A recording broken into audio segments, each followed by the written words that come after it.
There was jubilation in Crimea as word came that Russian President Vladimir Putin in Moscow had signed a treaty that will incorporate the Ukrainian province into Russia, less than a month after Ukraine's President Viktor Yanukovych fled the capital after his security forces killed protesters.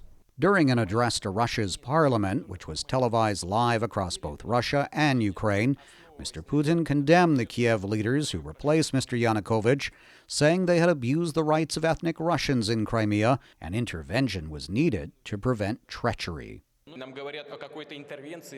We are told about the Russian intervention in Crimea, about the aggression. This is strange to hear. I don't remember any case in history where an intervention was conducted without a shot or any human deaths. Ukraine's interim government is hoping that sanctions and other pressure from the West will deter Mr. Putin. But many here are skeptical and growing increasingly anxious.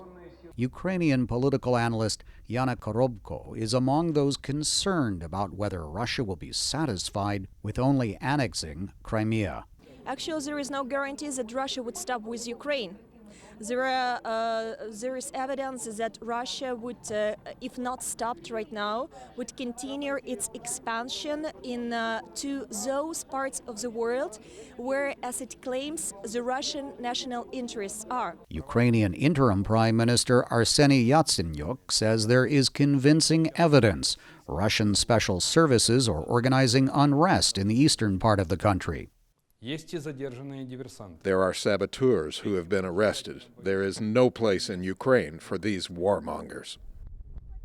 The Prime Minister also claims Russian soldiers have begun shooting at Ukrainian military servicemen, declaring the conflict with Russia is being transformed from a political dispute to what he called a military stage.